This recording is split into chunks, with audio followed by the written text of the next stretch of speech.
So my scripture is taken from 2 Chronicles chapter 19, verses 1 through 7, and then verse 8. Then Jehoshaphat, the king of Judah, returned safely to his house in Jerusalem. And Jehu, the son of Hananiah, the seer, went out to meet him and said to King Jehoshaphat, "Should you help the wicked and love those who hate the Lord?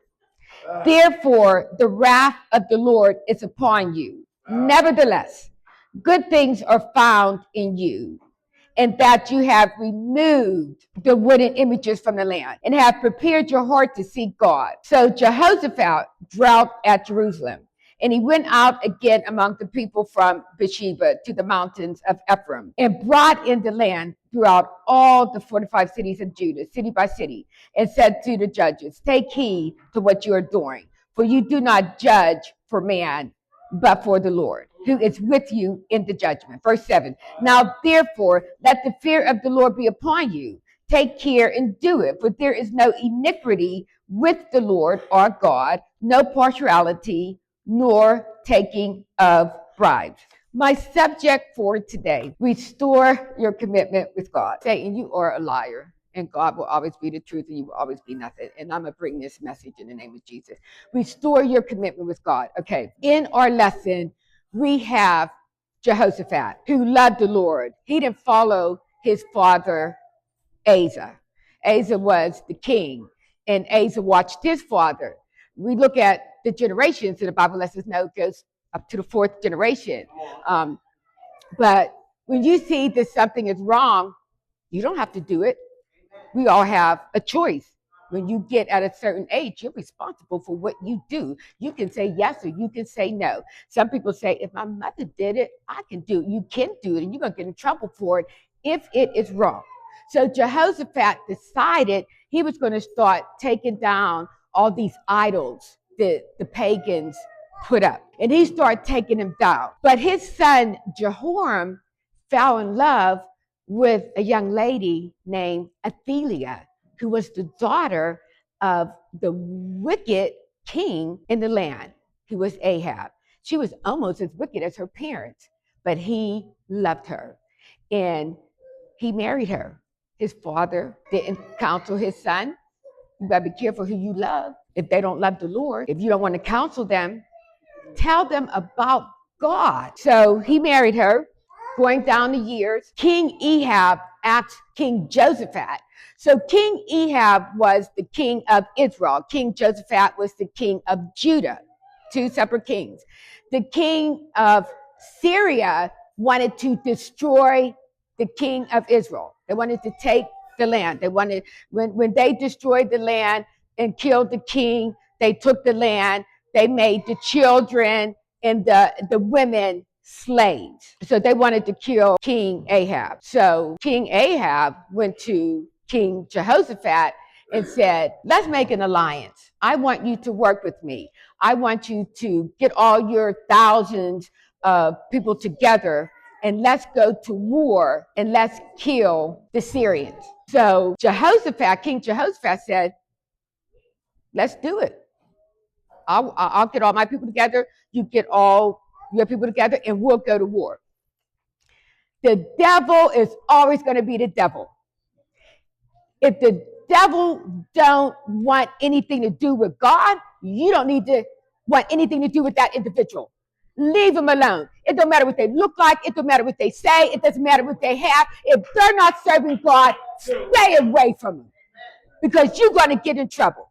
So Jehoshaphat made an alliance with King Ahab. This is what Ahab said to Jehoshaphat. He said, "I want you to dress in robes. We are going to disguise ourselves. So you dress in robes." So what he did was, he just dressed like a regular warrior. But King Jehoshaphat dressed like a king.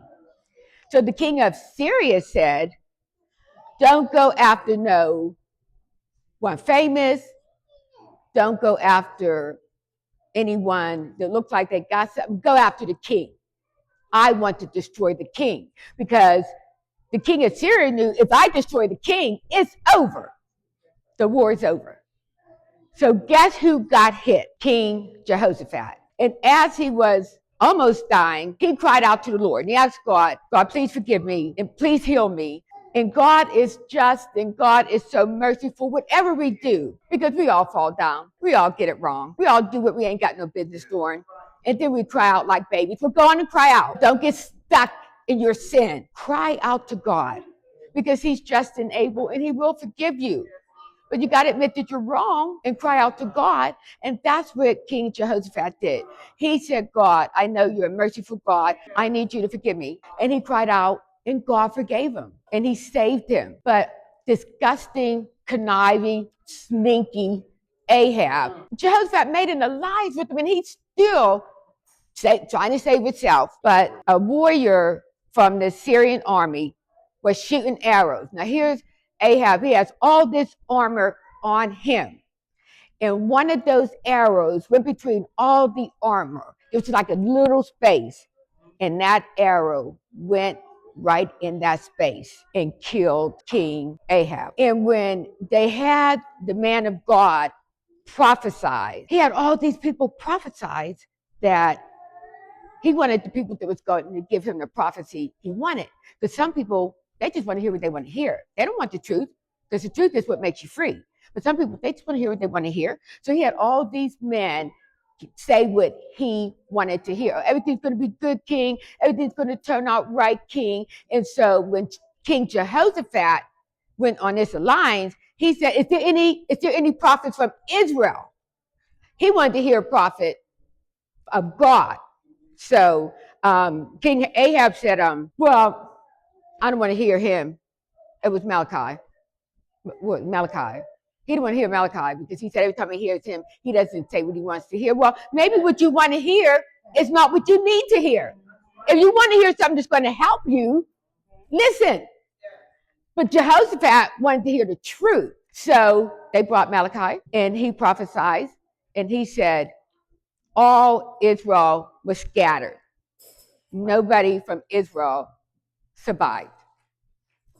He told them to go at home and be at peace. And that's what Jehoshaphat wanted. But what did Jehoshaphat do? He went to war with him.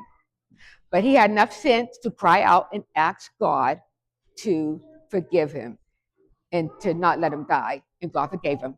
And he didn't let him die. Ahab died. In my conclusion, there are consequences to our action, and there are consequences to what we speak out of our mouth. What does the Bible say? The tongue is sharper than a two-edged sword. We got to keep our mouth shut. If you think something within you that it is going to affect, it's going to affect the nation, keep to yourself. So there was a great man of God of one time. We all great for a little bit. Don't think you're that great, because we all fall down. His name was Carlton Pearson. He made one statement that changed everybody's life. He said, the people go through hell, but nobody goes to hell. So he told people that no matter what you do, that you ain't going to go to hell. You can do whatever, because Jesus already died, and you're not going to go to hell. That was a lie from hell. The Bible says, holiness without, no man shall see God. So how are you going to be able to do just anything and everything you want to do and not go to hell? He lost everything he had. He was like a son. He went to Oral Roberts University. He was like a son to Oral Roberts. He said that there was no one that was able to get as close to Oral Roberts as him. Oral Roberts was so sad. They all went to him to tell him, you're going to have to apologize. You don't have to apologize. You don't have to redo that. You don't have to tell them the truth that wickedness is going to hell. Tell them the truth, and he wouldn't do it. He lost everything. I'm just praying to God so he didn't lose his soul. All these people who died, that's on him. If you don't know the word of God, you better start studying it, because we are responsible for what we do and what we say. We are living a life, and we see so many people dying right before us. We are supposed to be the light of the world. Restore your commitment with God. Bring it back. Get it right with God.